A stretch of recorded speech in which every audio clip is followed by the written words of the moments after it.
¿Aló, sí o no? Vamos a leer el discurso del método y a esas Descartes coge a estos tipos y les dice, no, miren, es que tocas que razonarle la idea.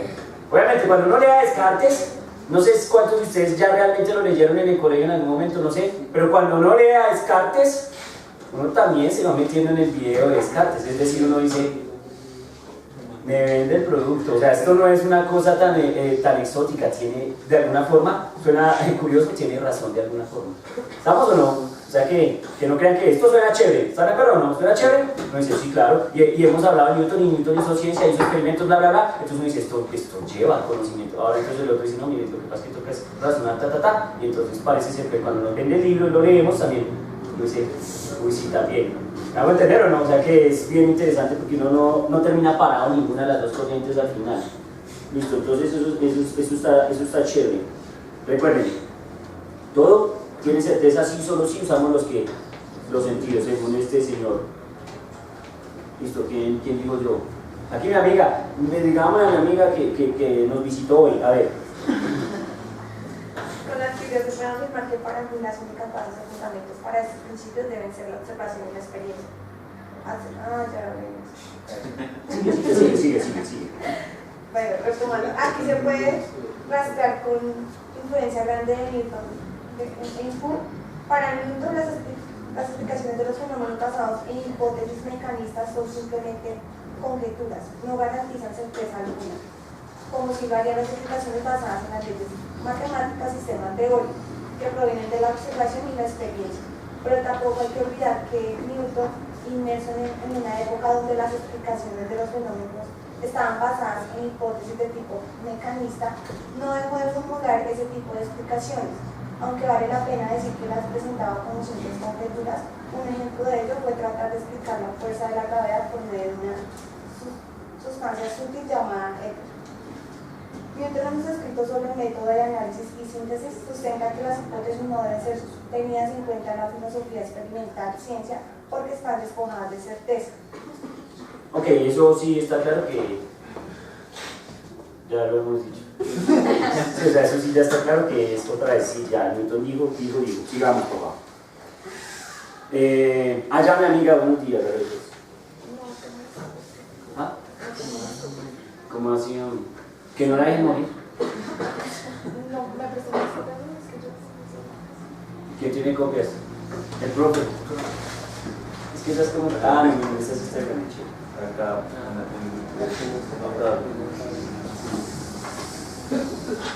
Bueno, listo, entonces tenemos esta partecita, a ver. Es notable la gran admiración que despertó Newton en todos los pensadores de la época, sobre todo por lo que causó su obra en el campo de la filosofía natural. No en vano, Emmanuel Heidegger, Otra vez. Edmund Halley le dedicó a él y a su obra una oda con las palabras más grandes de la alabanza. Aquella composición refleja todo lo que significa Newton para la ciencia y para los hombres. Como se ha venido mostrando, Hume es altamente influenciado por Newton en cuanto al aspecto metodológico. En algunos escritos podemos leer las palabras de admiración hacia él. Por ejemplo, en la investigación sobre el conocimiento humano, Hume expresa que gracias al surgimiento de un filósofo se descubren las leyes y las fuerzas que gobiernan y dirigen los movimientos de los planetas, cosa que por mucho tiempo se venía buscando. Los astrónomos solo se contentaban con describir dicho movimiento. El filósofo que mencionaba Hume es sin lugar a dudas Isaac Newton. En ese mismo pasaje Hume señala que espera tener el mismo éxito que tuvo Newton, llegar a determinar los principios por los que se gobiernan y dirigen no los movimientos de los planetas, sino los poderes mentales y su estructura. Para ello se tendrá que proceder con capacidad y prudencia semejantes. Bien. Quieto ahí. Entonces miren, ¿sí ven cómo es el truco? El truco es, primero, de alguna otra forma, y eso sí, yo creo que incluso en este momento, que uno sí debe reconocer que evidentemente el trabajo que hace Newton en el momento, en el contexto histórico en el que vive y bajo las circunstancias, porque no sé hasta este momento, y siendo bastante presumido, diciendo que en este curso hemos develado cosas que de pronto ustedes no sabían, y es el contexto histórico en el cual Newton realizó sus proezas, no es fácil. ¿Sí estamos? No es como uno que como le venden a uno, como eso le venden a uno eso atemporal, entonces uno dice, no, pues este man es brutal, rayo eso y seguimos. Pero cuando ya uno mira que el tipo se está enfrentando, no está solo en el mundo, sino que Newton tiene gente que piensa completamente diferente a él. Entonces uno empieza a darle peso y validez a lo que realmente Newton hace cuando lo hace. ¿Estamos? Porque no es lo mismo decir, hagamos matemáticas y metamos matemáticas a esto, cuando todo el mundo está aquí. ¿De acuerdo? Pues eso no tiene mucha digamos, ¿cómo les diría? Mucho impacto, ¿sí? Pero ya cuando todo el mundo está en una idea y yo salgo con otra idea y les digo, no, miren, lo que pasa es que eso debería hacerse así, y Newton tiene la capacidad de lograr. Es que hay veces que a uno le pasa, uno dice, eso debería hacerse así, pero uno no tiene la capacidad de demostrar que debería hacerse de esa manera. ¿Van a entender o no? Que eso pasa mucho. Por ejemplo, en conversaciones de cafetería, en conversaciones de tienda, uno habla con otros físicos y uno dice, es que esto debería hacerse así. Entonces la gente dice, joder, yo estoy de acuerdo. ¿Y qué? Y no pasa nada. Y eso pasa en todo ámbito. O sea, por ejemplo, incluso hablando de la paz, un inconformismo que puede reflejar 1 millón de personas, pero igual no logran el cambio que se quiere. Mientras que este man es uno solo contra esos locos, que el man logra tener la evidencia, la prueba de que él hace eso y eso que funciona. Por eso es que el man se hace tan poderoso, porque es que el hombre hace el test, hace el experimento, hace los cálculos y él encuentra que eso sí que pues sí funciona. ¿Sí me entienden? Entonces obviamente esa es la diferencia entre él y uno que echa carreta y no genera el cambio, porque tampoco es fácil. ¿Me entienden? No es fácil en el contexto. Además porque en ese momento no está este discurso tan chévere de que hablemos, discutámoslo, ¿no? Ahí hay mucha gente que está arraigada todavía al pasado, a la cuestión religiosa, a esas cuestiones culturales que no son fáciles de romper. Miren este libro.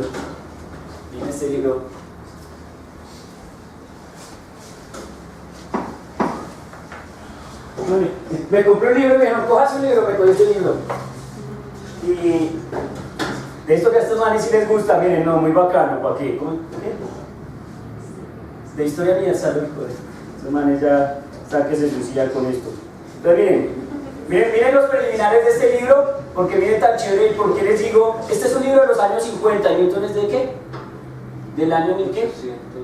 1642 y 1666, año milagroso de la física, hasta diabólico y todo. Entonces miren, dice, historia universal, entonces dicen a uno, su concepto de importancia, entonces dice, historia universal es la narración verídica y ordenada de los hechos importantes realizados en el mundo, desde los tiempos más remotos hasta nuestros días. Es la vida de la humanidad bajo la acción tutelar de la providencia divina.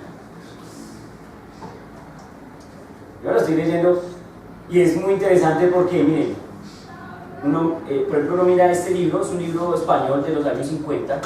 Los 50 no están tan lejos, ¿o sí? Pues comparado con a donde está Newton, o comparado a donde está David Hume, o comparado a donde está René Descartes. ¿Estamos? O sea, eso es casi nuestra época. ¿Estamos o no?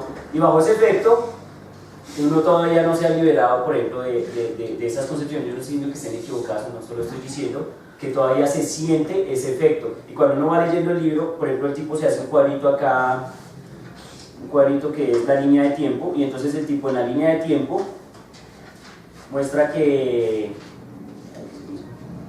en la línea de tiempo, el man al inicio de la línea de tiempo tiene creación del hombre por Dios, así, ¡pa! De una. Ahí está discutiendo eso, aló. Nadie está discutiendo eso. Luego entonces dice, expansión del género humano por el mundo, pueblos prehistóricos. Luego, en un punto en el espacio que no se sabe qué fecha es exactamente, pone diluvio universal. ¿Listo? Y luego dice, dispersión de la humanidad, pueblos prehistóricos. Y luego aparece en 5000 antes de Cristo. Y empieza a echarse un carretazo. ¿Me van a entender o no? Entonces, no es que uno se pueda, así como dicen los abogados, emancipar fácilmente de estas ideas. Eso no es una cosa trivial, eso sigue con nosotros. Incluso uno encuentra un libro, este libro que he estado mirando tiene un formalismo bueno en historia, ¿sí? Explica uno las ciencias auxiliares de la historia, uno tanta cosa, y sin embargo tiene ese componente. Es interesante eso, ¿me entienden? No crean que es tan trivial liberarse de eso, no, eso siempre está ahí clavado, es muy difícil liberarse de eso. ¿Listo? ¿Ya? ¿Acabamos? Quieto, no falta poquito. Ah, profe, si estoy ansioso porque usted... Listo. Entonces, ¿dónde quedamos, amiga? Pero no todas las proposiciones. ¿Sí? ¿sí? Sigue, totalmente. Pero no todas las proposiciones de Newton son aceptadas por Hume. También hay grandes críticas a algunos de sus pensamientos. En el presente escrito, esto no es lo que preocupa y por lo tanto no se desarrollará. Con todo lo hasta aquí expuesto, se puede entender todo lo que representa la figura de Newton en la ciencia y en el gran impacto que causó en el mundo científico e intelectual en el siglo XVII en adelante. Aquella época dominada por las ciencias baconianas, donde predominaba un rotundo rechazo hacia una necesidad matemática o teórica. Newton supo salir victorioso de todas las discusiones sostenidas con los principales representantes de esa corriente. Por otro lado, Hume, que pretendió formar una ciencia de la naturaleza humana, vio en el método newtoniano la manera de proceder perfecta para lograrlo. Ambos personajes símbolos del pensamiento inglés han dejado al mundo intelectual grandes legados y sin lugar a dudas son dignos de tu admiración. Amén.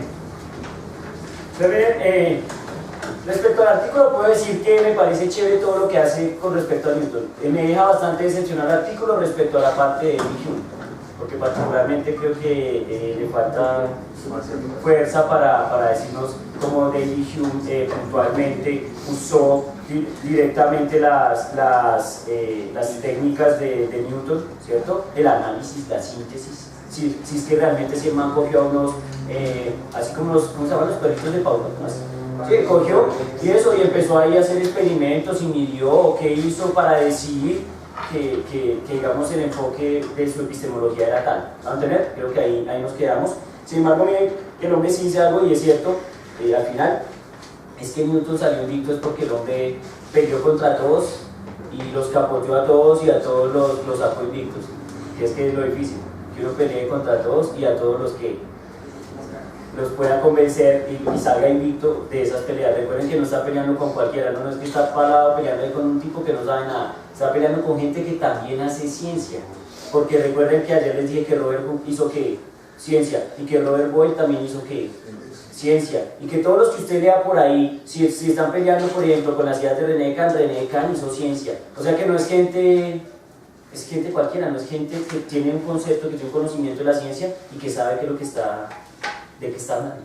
¿Sí me entienden? Entonces yo convencerlos de que no, que la ciencia no se hace por ahí, la ciencia se hace por acá, pues es un reto realmente salvaje.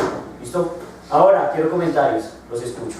Miren, ahora, ya que los obligué a leer el famoso artículo, los presioné psicológicamente, los puse contra la pared, entonces ahora sí les pregunto. ¿Qué? ¿Qué pasó? Yo tengo un comentario.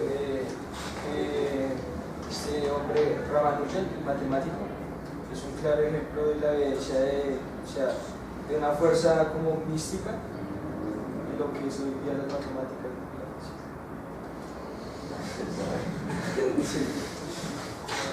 ¿Por qué dices eso? Porque, pues, él mismo lo decía, ¿no? Que su inspiración venía de su diosa Namakishi, y por eso no daba demostración.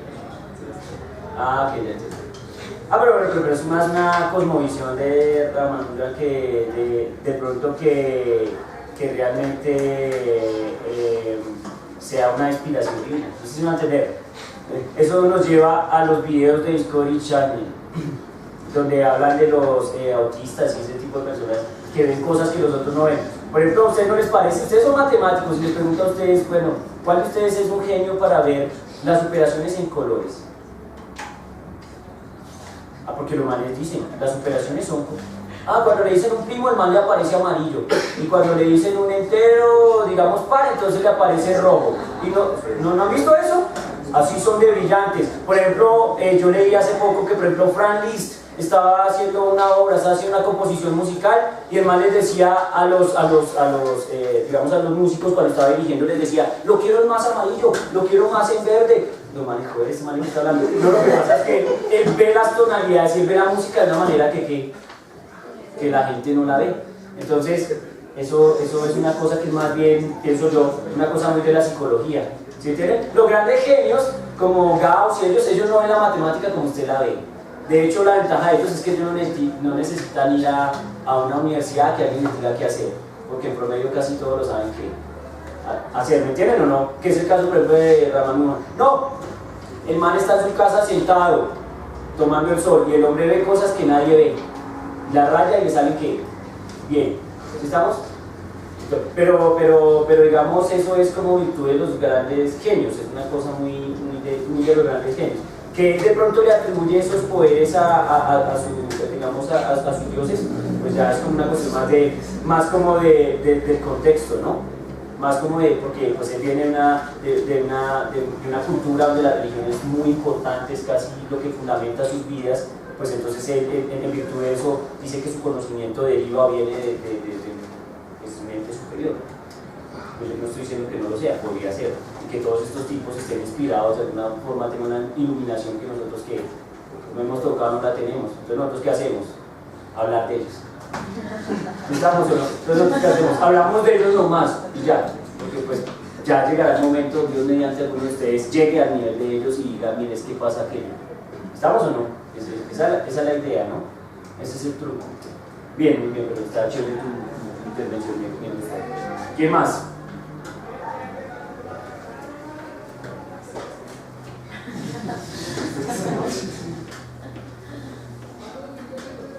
¿Ya? ¿Listo? Bien, mano, dímelo todo. Pues digamos, es que pues digamos, un poco en el curso y lo que uno está acostumbrado, uno viene que uno acostumbra que los filósofos llegan y hacen los resultados de matemáticas, ¿sí? Entonces trabajan en su cuento de filosofía y en el camino pues se van encontrando algunas cosas de matemáticas. En cambio acá pasa un poco como el contrario, en el contexto que lo pone el artículo.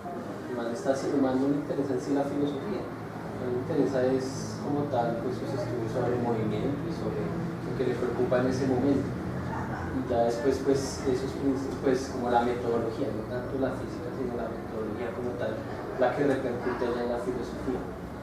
Entonces es como raro ver ese ejemplo contrario de una influencia como en el sentido inverso de una rama a la otra. Sí, ese comentario me gusta, mira, que es que eso es lo chévere del conocimiento cuando uno sí se pone a estudiarlo, porque más allá de que, digamos, ustedes estudien física o estudien matemáticas, pues hay un conocimiento lineal plano de resumen light de lo que se hace, ¿no? Pero otra cosa es cuando uno se pone a mirar cómo es que se ha movido el conocimiento y cómo son las vertientes de conocimiento, entonces uno encuentra que a veces la filosofía nutre a la ciencia de cosas, de ideas, y a veces la ciencia te devuelve en retribución a la filosofía otras ideas. Y es un ir y venir, no es una cosa como a veces, y espero yo después de este curso usted se vaya, que se diga, ay joder, no es que la filosofía y la ciencia están muy ligadas, están conectadas, y no son cosas que están que, ay, allá están los filósofos, ay, no, esos locos que son, y están aquí los matemáticos, más humanos que están en un abstracto, allá están los físicos que quieren, están mirando ahí, ¿me entienden? No, es una cosa que está realmente que conectada. ¿Y por qué está conectada? Porque el objeto de estudio en general de todos es básicamente que el mismo. O sea, nosotros todos estamos centrados, ya sea en las matemáticas, ya sea en la física, ya sea en la filosofía, en estudiar ¿qué? Pues esto que compartimos todos, que es el mundo, que es la vida, no sé exactamente cómo decirlo para que no suene filosófico, matemático, físico. ¿Entienden? Es una cosa que está aquí, y como está aquí, ustedes no pueden esperar. Claro, en la actualidad el conocimiento se ha convertido en una cosa que se llama una especialización, ahora todos son especialistas, pero esa especialización hace que en algún momento la gente se olvide de que hay que ser un tanto que universal, es decir, tener conocimiento de diferentes cosas. En ese momento puede pasar que usted sea un matemático, usted esté desarrollando una teoría, usted está trabajando en una cosa, y puede ser que en algún momento un análogo de otra ciencia, un análogo de otras ideas de la filosofía le pueda permitir a usted construir un concepto acá que de pronto no está construido. ¿Se va a entender? ¿Por qué? Porque usted tiene un bagaje sobre otras ideas, pero cuando usted se queda en la línea de la matemática, si de pronto usted no se sale de esa línea, o usted se queda en la línea de la física y nunca mira otra cosa, es posible que usted nunca logre cambiarla, porque usted no está mirando más allá de lo que siempre hace. Entonces, por ejemplo, para mí es valioso y lo aprendí, digamos, que es una cosa que tengo desde joven, es leer cosas varias. Entonces yo no me la paso leyendo libros de física toda la vida, sino me voy a volver loco. Entonces yo leo que pues, hay muchas cosas raras, y entre esas cosas uno va aprendiendo en general de todo. ¿Sí me entienden? Y de pronto uno encuentra analogías. Por ejemplo, yo les voy a poner una analogía que yo he desarrollado desde la mente de la física. No quiere decir que sea cierta, solo que es mi analogía. Y es, la gente dice, es que hay gente pobre, qué injusticia. Y hay gente rica, qué injusticia. Y la física me ha enseñado a mí que ese es el proceso necesario para que haya movimiento. Por ejemplo, para que un objeto vaya de un punto A a un punto B se requiere una diferencia de potencia, se requiere una diferencia de energía. Entonces, para que haya flujo, para que haya movimiento, por ejemplo, dinero, se requiere gente que no lo tenga y se requiere gente que lo tenga en cantidades. Y eso hace que eso se mueva. Pero si todos somos ricos, maldita sea, pues entonces ya no hay flujo de dinero, entonces ya no, el juego no funciona. ¿Entienden cómo es? Entonces, la gente dice, ¿eso es injusto? No, lo que pasa es que no es justo que no se comprenda cómo funciona el mundo. El mundo tiene una estructura de funcionamiento. Y por ejemplo, insisto, la energía potencial de una partícula que se encuentra a una altura h respecto al suelo es superior a la energía potencial que está en el suelo. Déjela libre a la partícula. Que dice que no es posible, pero nosotros estamos haciendo el experimento mental y decimos que sí es posible, entonces la altura, ¿qué va a hacer? Va a caer y va a ganar ¿qué? Energía cinética. ¿Me entienden cómo es? Entonces yo digo que eso no quiere decir que sea cierto, solo es mi modelo económico de la vida y viene de la física. Pero entonces yo lo asocio a otra cosa que está muy lejos de lo que estoy discutiendo. ¿Me entienden cómo es? Usted no se puede quedar con que si yo soy matemático, yo soy físico, qué divertida la vida. No, mi hermano, usted tiene que abrir y decir, uy, mire, pero con lo que yo sé yo les puedo aportar, o con lo que ellos saben ellos me aportan a mí, y yo me armo hasta los dientes. ¿Sí me entienden? Que es una cosa que espero después de este curso tengan clara, para que no vayan a hacer lo mismo. ¿Sí estamos? Entonces está chévere ese comentario tuyo de cómo se alimentan unas de las otras y no es como uno cree que es una sola la que se alimenta ella sola, se nutre ella misma y sale invicta. ¿Estamos? ¿Quién dijo yo? Hermano, me lo toco. Pues tengo como más como una duda como con respecto a eso, porque digamos, por ejemplo, si bien hablando en el artículo de Newton, y Newton asegura que un ente superior, porque digamos no se podría pensar el hecho de que ese ente superior lo está garantizando es para que no haya tanta confrontación con respecto a su artículo, ¿sí? Para que sea un poco más aceptado con respecto a las personas que están a su alrededor.